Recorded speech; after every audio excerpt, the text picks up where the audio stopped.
Hi everyone, I'm Pamela Tadji, Executive and Artistic Director here at Jacob's Pillow.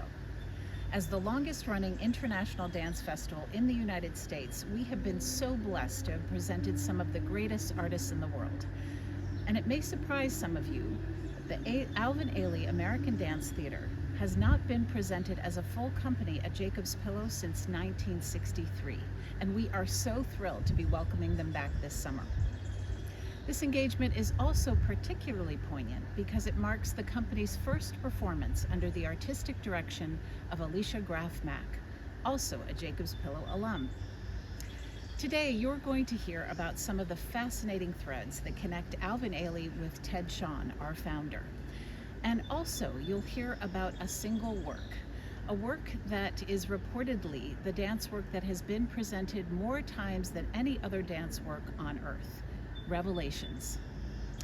The Jacob's Pillow Dance Festival runs from June 25th to August 24th. Visit jacobspillow.org to get registrations and tickets, or please join us online this summer for our free live streams. And now, please enjoy a teaser of Festival 2025. See you soon.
Welcome to Juneteenth, Portrait of Ailey with Jacob's Pillow, a dialogue with Sylvia Waters, featuring historic film highlights to preview Alvin Ailey's American Dance Theater's historic return to Jacob's Pillow in August 2025 for the first time in 62 years.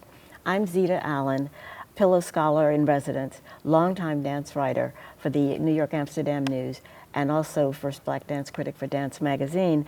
And this year, I'm honored to be Jacob's Pillow's Scholar in Residence. Pillow Scholars are Jacob's Pillow's audience engagement program leaders. And everyone attending the Alvin Ailey performances at Jacob's Pillow in August is invited to attend my 15-minute talks that will appear 30 minutes before curtain time.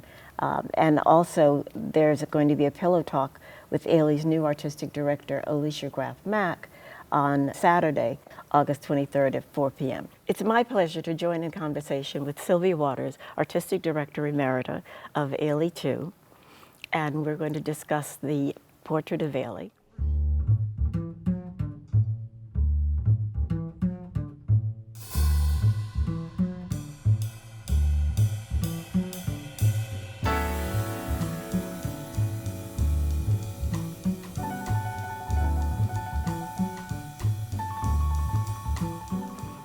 Tell me when you began and how long you were with Ailey 2?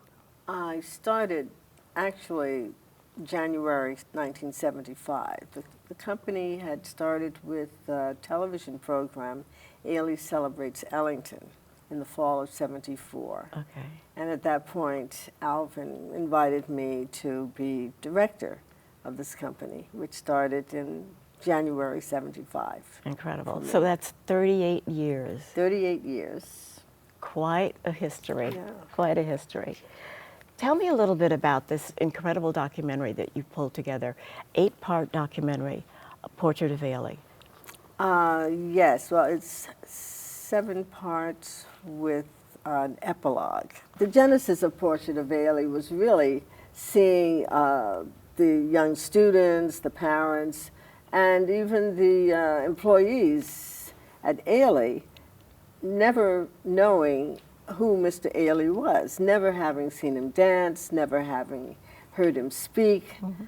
And with all the material in the archives, I thought, why not put together a reel that would introduce Alvin to all of these people who flock to his school, who know his works, but not him. And that's really how it started. And there's a wealth of material in the archives, which I was able to use. And so much of it was absolutely poetic to me. And seeing and hearing Alvin from this perspective, even though I spent a lot of time with him over the years as a dancer and director, I couldn't let this opportunity pass. So what was supposed to have been 27 minutes and taken 5 months became an hour and took 5 years. But not a wasted time at all. And now it can be accessed on PBS Learning Channel. It is accessible to those who are at the Ailey School. Hopefully it brings them closer to the depths of which this genius, this artist, this visionary has brought us in the world of dance. Also, I should mention that Portrait of Ailey is available for free on the Ailey website. Talk a little bit about it's an incredible task to just pull together this amazing arc of his career and to really give people a strong sense of. Talk about what you had to go through in order to get all that material together and then condense it into, what, 27 minutes? Well, no, it was an hour. Okay. 27 minutes became an hour. It was impossible to include all of that in 27 minutes. And fortunately, well, my learning curve was very steep. I thought, okay, I can pull this material together. Yes, okay, I can do a storyboard. But a young editor I was working with said, after looking at a whole wall of Alvin's life and beyond, he said, that's more than 27 minutes. I said, yeah, I think so. So it was a daunting challenge. It really was. And to pull the material together, even though it existed, but to put it in the proper sequence and to have Alvin speak. I mean, the tapes were wonderful to listen to, and just poetic for me, the tapes of those interviews. And it really, and all the photographs, and being able to interview artists that worked with him, like Carmen de Lavalade and Anna Kisselgoff consented to do an interview, as well as Judith, of course. And Anna was the chief dance critic for the New York Times. Yes, she was. Yes. So it was fun, but it was challenging. And then came the whole thing about rights and licensing. And that was turned out to be the most challenging and complicated. But yes, it definitely was a labor of love, with the amazing help of Dominique Singer, the archivist at Ailey, and Marion Colton. You had a lot of material to work with. Talk about the different materials that you used. You had Alvin's notebooks, you had tapes of interviews. Which I had worked on and put in all the missing information, like last names, dates, etc. So I literally annotated those notebooks. And I remember him always writing in those notebooks whenever we had what we called our contract talks. I said, oh my gosh, what is he writing? And also the interviews, the Peter Bailey tapes, when he was writing with Alvin, the autobiography. And Reflections. that was just, I mean, the poignancy of those interviews and listening to Alvin, and even though I heard him probably speak about these things before, it was from a very, very different perspective, you know, listening. I mean, they were absolutely poetic. He had a poetic way of putting things anyway. Yes. But what's really amazing too is how you capture in the documentary, 8-part documentary, you capture this amazing arc of his life and his career, and how his life really informed his work. Talk about that a little bit. Well, I worked with a very gifted editor, which helped.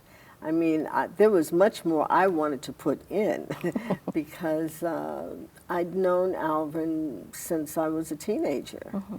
And I was in his orbit, or he was in mine, or we were in each other's for a very long time. So my sense memory, again, with all of the material that existed, it was really my feeling that I could present with great integrity his life with, you know, the aid of these materials.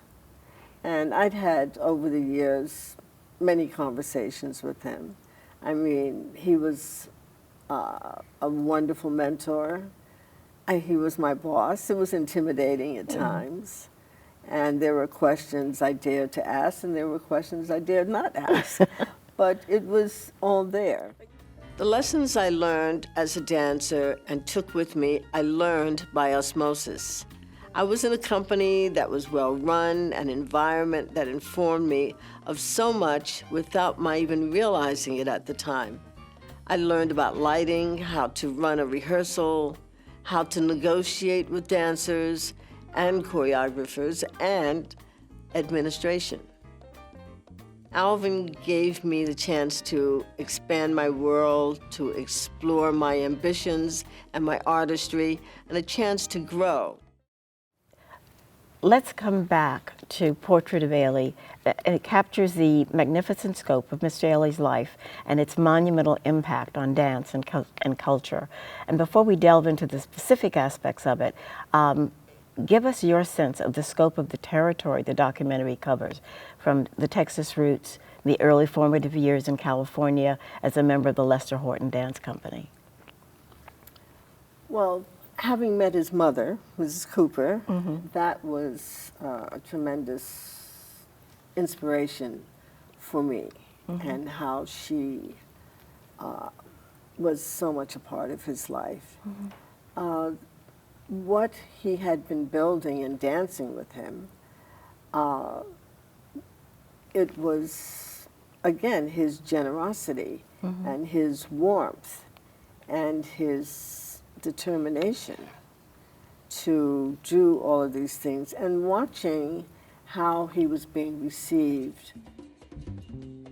There was no company in this country at the time who had blacks and whites together. In the dance world, you were not really welcome. And Lester opened his arms to talent. I made my first choreographies for the Lester Horton Company. He died in 1953, and I became the director of the company. He's the only one who wanted to do it. And none of us had that choreographic urge. We didn't know what to do. And so he took it on. Of course, he made dances were like 45 minutes long. Everybody was young, you know, and we were all trying to stay together, and Alvin was popping with ideas. Lester provided that dance home, that dance nurturing. I mean, they not only learned movement, they learned about costume design, they learned about scenic design. And early on, Alvin was given projects to choreograph, you know, small works. And so Lester had them all in tow, not just dancing, but knowing the whole, the essence of where all of this comes from and how it comes together. And his studio also was a very integrated studio. There were all of these dancers that were Latin, that were black, that were Asian, that were not invited, that were very much excluded from the ballet schools in the area. And and Lester's choreography also reflected this kind of multi-ethnic America. Yes, it did. More or less. Yes, yeah. it did. Absolutely. It's incredible. Let's map the interaction with Jacob's Pillow, because I think that's really a monumental engagement, a monumental involvement. The Horton Company had been to Jacob's Pillow the year before when Lester was arrived. And Ted Shawn, who runs Jacob's Pillow, had just fallen in love with the Horton Company. was invited to come back in '54. You know, we got to open the season with new ballet. So I've always had several notebooks full of things, little poems, costume drawing. So I came up with several ideas. One is a tribute to Lester that related him to St. Francis of Assisi, called According to St. Francis.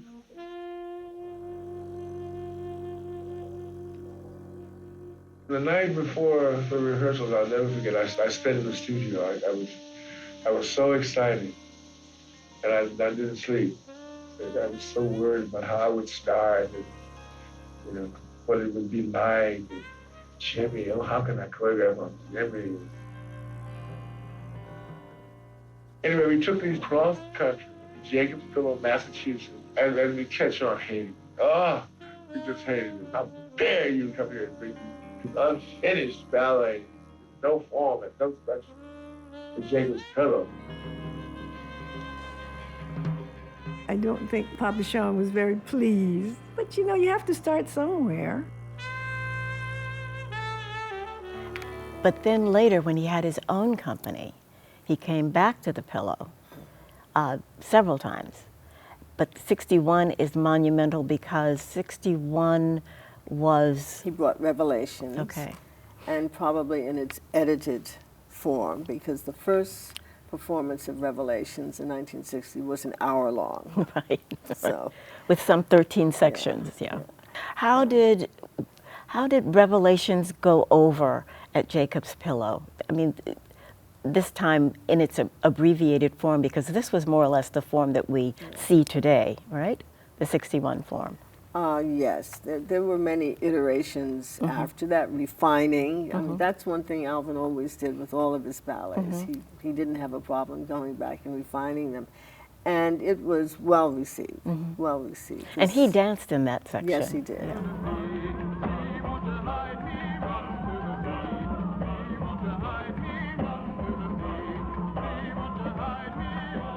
One of the things that really stands out is that Alvin, he drew on the world that he grew up in Rogers, Texas. Talk about that a little bit. He felt that in order to be true to himself as an artist and a choreographer, he should choreograph about what he knew. And that his, as he called his blood memories, provided the material for him to do that. And he wanted audiences also to have a reflection of themselves on stage. He knew that no matter what country you were in or what language you spoke, the blues is an international language. He knew that. And gospels, the sorrow songs, as W.E.B. Du Bois the called Negro them. spirituals. Yeah.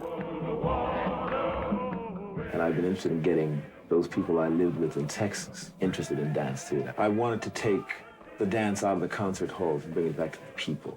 I wanted to show the black people that they could come down to these concert halls and enjoy something, that they belonged there. Because here he was part of their culture being done there. Did he ever talk to you guys as he was mounting Revelations or Blues Suite? And let's really zero in on Revelations. Did he talk to you about those early days in Texas? Did he talk about some of the things that generated, inspired some of the movements, inspired the dance itself? Not when I learned it, rarely. Okay. We were on such a schedule, we had to just learn it. But I do know he had certain images of certain people, like in the yellow section, The Day Is Past and Gone. There was a woman in church who, when she really got the spirit, you know, she had a little step that she'd use, and he incorporated. What was that step? That step. What was that step? We call it the chug step. Where the dancers are doing. Yeah. But I would hear him, when he'd speak to students, describing what each section meant. And we'd be backstage, oh, okay. He never told me that, but, you know, so yes. But he, like I said, he was generous. He was always full of images. And if you know, most of his ballets, so many of his ballets are about people. You know, they're not, they may be people in the abstract, but they're populated by people, by humanity. And he was really, he loved people. And he had this saying, was it, dance comes from the people and should be given back Yes. to the people? And what he did was populate his dances, especially the early ones, with the people he knew in Rogers, Texas. Exactly. Yeah, incredible. And making it accessible all over the world. He said everybody knows what the blues are. You know? But talk about the shorter version. Give us a sense of the highlights of that shorter version. We've got sections that people love very much. Fix Me. Well, it became a suite of 9 dances in 3 sections. Pilgrim of Sorrow, which has I've been buked, I've been scorned, Didn't My Lord Deliver Daniel, Fix Me Jesus, and then Take Me to the Water, which has processional, Waiting in the Water, and I Want to Be Ready, and then Move Members Move. And then there would be a section of surrounding the church, the gospel church, movement and move. And that would be in yellow and black.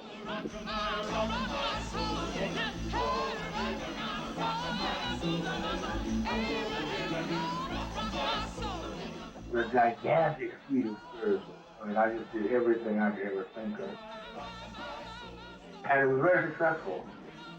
You know, we're still performing after all these years. It was like 6 or 6.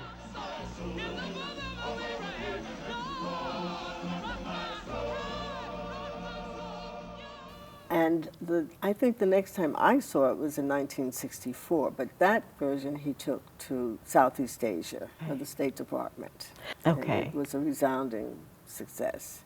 Starting in Australia, Sydney, Australia, and then all those countries in Southeast Asia. Throughout the world, one of the amazing things, like the music, the words are sung in English, but there's never been a misunderstanding or language barrier as to what this work is and what it means to people. That's what always impressed me, is that dance and music has its own language, and it's a very international language, and Alvin understood that. You know, and the thing that's amazing about Revelations too is in its time, it was really a product of its time. Yes. In so many ways. Give us a sense of what that means. Because that was the era of 1955, the Montgomery bus boycott, 1954. We're getting into the height of the civil rights movement. Right, right. So that not only makes him humanist, he's activist, risk taker, culture warrior. All of this was happening, yes. Did the dancers sense that level of gravity of the work that they were doing? Yes, absolutely, yes. We were making a joyful noise, something very close to our beings, yes. Talk about the impact of Revelations and what it said about his Texas roots, what it said about his upbringing. Well, his mother always took him to church every Sunday. It wasn't always the same church. It depended on who was singing and who was preaching. But these were the songs that he remembered from that traveling around, to all of these churches, and these images of these people, and the image of the baptism, in the river there, and the preacher. Now, actually, I've later discovered that Alvin was baptized. I thought he was baptized in Texas. He was actually baptized in Los Angeles. Really? His mother told me that, yes.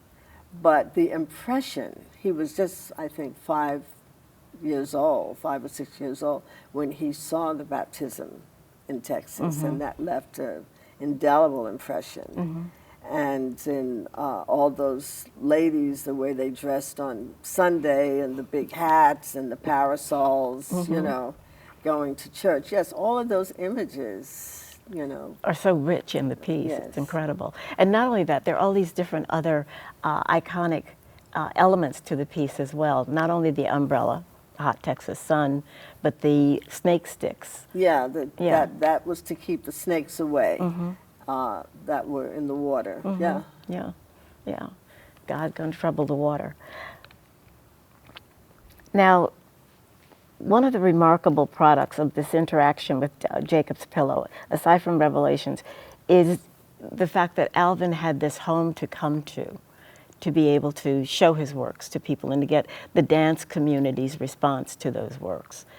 Did he communicate to you that he was really responsive to the things that people would say about the works, or how they picked up on them, how they responded to them? Because I know he talked about how audiences responded, but what about the dance community itself coming to him and really amazed at the work that he was doing? Yes, the dance community was very supportive of him, saw him as a, you know, kind of a citizen of the world, really, because he was one of the earliest companies to tour overseas. In fact, he did more overseas touring than in America through the State Department. And so, yes, he took this mantle on, but he was also supportive of all the other companies that were coming up. These were pickup companies. He didn't have a company that was contracted on a yearly contract. Hardly anybody did. It was whoever was available. And they worked and rehearsed. A lot of them were doing Broadway shows or had other jobs. And they worked and rehearsed for nothing, you know, and it was a long time before they got what we would consider a salary, not to mention a living wage. Right, right. Yeah, but it was all in the spirit of being part of this, and this individual, this artist, who was taking them forward, who had such, you know, That's something to say. Yeah. Yeah. When you think about the way that he created works that really were responsive to the era in which he was living, in Texas, responsive to the civil rights era, responsive to just how people were feeling, fighting for their rights, fighting against the various inequities that people had to endure. When he created Cry, there was another kind of struggle that was going on. Women were basically fighting for their rights. And he created Cry both as a tribute to women in general, but also specifically to his mother. Yeah, it was a birthday present for his mother, and he said, dedicated to all black women everywhere, especially our mothers. And yeah, I think that's pretty amazing that Cry will be performed in its entirety for the first time at Jacob's Pillow. That's going to be Monumental. monumental, yes. How did his mother respond to Cry? Oh, she just wrapped herself up in it. She was as proud as she could be. Yeah, overjoyed. Must have been honored. Yeah. Yeah, incredible honor. Judith says in her biography that it took him 8 days to Yes. create that. And they were the only two in that performance. I mean, that rehearsal. I never saw a Really? rehearsal. And she didn't know at the time that it was a tribute to his mother, a birthday present to his mother. Huh. She didn't know that. When did she find that out? I think maybe the day of. It was because it was in the program. Yeah. But, and that was a time that also brought he and Judith together, because prior to that, he was trying to still find Judith, you know, and she was trying to find herself and who she was, you know, as she But grew she had in the become such an company. icon. I remember with the umbrella scene Yeah, in with the umbrella, Revelation. that's it started. But he didn't feel that he totally knew Judith. You know, he said it was difficult at first when she first joined the company. And what did Cry bring out of her for him to know her? Her elegance, her eloquence, you know, it epitomized all of those gifts that she had. And her Her strength. confidence, Yeah. her strength, yes. I couldn't help but notice her. I mean, the length of the legs, the feet, the back, those arms, that head. I mean, the developed pain with this placement. I said, oh my God, she's here. But we had a conflict, we had a natural kind of father something. I mean, Judy couldn't stand me, and I couldn't stand her. So I made her cry, and that did it.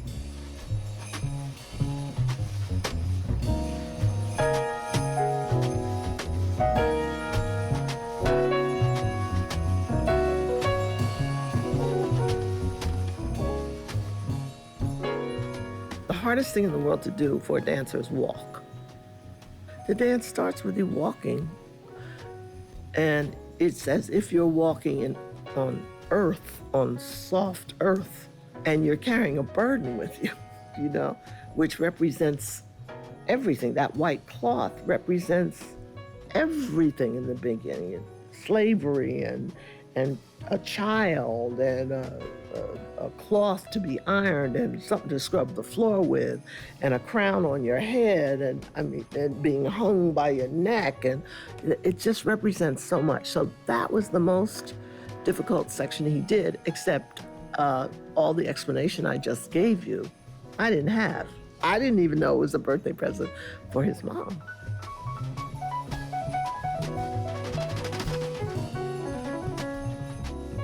I Made Cry in 1971 as a birthday present for my mother.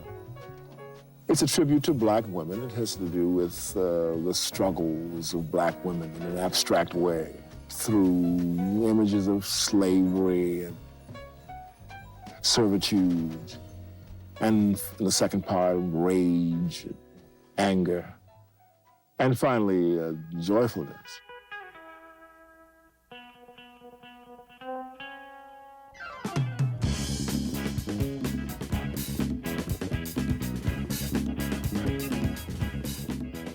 She was a remarkable figure in so many ways, not only in terms of being able to carry that legacy forward after he passed, but just when she was dancing, she really became an iconic figure for the company. Yeah. She was the first black woman to appear on the cover of Dance magazine. She was on the cover of the New York Times magazine section. Talk about the role that she played in that regard as a performer, and then also the role she played in helping to continue the legacy just as you've done. She was a tremendous leader. Mm-hmm. You know, her leadership was very evident. You know, even as a friend, this is the person you wanted to be with. And yet mm-hmm. she was gentle, mm-hmm. she was kind, but she was uncompromising. Uncompromising mm-hmm. in everything she did. Mm-hmm. She worked hard. And so when you worked in that orbit of energy, you know, you became part of that. It was one of those life's lessons, you know, it was always a master class. He had to see something in her that really made, and in the two of you, he had to see something that really made him decide to hand the mantle over the way he did. Well, like I said, it was that leadership. There was mm-hmm. a time when we would tour, those 10-week tours, and Alvin couldn't always be there. So he would put Judith and Dudley. Mm-hmm. He left the company in their hands to have rehearsal, to have company class, mm-hmm. to have everything run just so mm-hmm. on those tours, and they did it. Mm-hmm. But you had a wonderful rapport with him, too. Yes. Just tell us what kind of person, from your own perspective, what kind of person he was, what it was like to dance for him, what it was like to work side by side with him as artistic director of Ailey, too, just that nature of that relationship. He was extraordinarily generous, mm-hmm. A good listener. Mm-hmm. I found myself complaining to him more than he complained to me about his problems, and mm-hmm. he did have a lot of problems running this company, and mm-hmm. but it was talking about his vision, mm-hmm. you know, for the future. And I'm just so aware of it every time I walk into this building that yes, we're living that vision. Mm-hmm. You know, having a school and classes in all the different disciplines, having a children's program, having a second company, having all the studios. I mean, he felt a company cannot exist without a home. That's right. That's right. And that's what he built. The Joan Wiles Center for Dance is one of Judith Jamison's greatest achievements in realizing Mr. Ailey's vision. It's allowed Alvin's vision of outreach to expand beyond expectations. It has magnified his impact on the world. In the same tradition as Mr. Ailey, Ms. Jamison expanded the organization's vision. Alvin would have relished the expansion of Ailey Camp across the nation, Ailey's affiliation with Fordham University, and the Ailey Extension, which offers classes for anyone who walks through those doors. Along with the Alvin Ailey American Dance Theater's performances at Jacob's Pillow, August 20th through the 24th, there will also be a live stream offering on August 22nd. Programming on the outdoor Henry J. Lear stage during that week will feature works by artists connected to the lineage illuminated in the Whitney Museum of American Art's recent Edges of Ailey, the first large-scale museum exhibition to celebrate Ailey's enduring legacy. Artists include Usha Marie Sorzano in her Pillow debut, a presentation of sacred songs by Matthew Rushing and Ailey Extension dancers, and the Pillow debut of Hope Boynton Dance. Ailey Connections exhibit featured this summer in the Ted Shawn Theater lobby, curated by Norton Owen, Jacob's Pillow Director of Preservation. With connections spanning more than 7 decades, the Pillow and Alvin Ailey have been aligned in spirit since 2 of Ailey's earliest works were performed here in 1954. Encompassing such Ailey icons as Carmen de Lavallade, James Truitt, and Judith Jamison highlights some of the remarkable history that these 2 landmark dance institutions have shared. Thank you for joining us.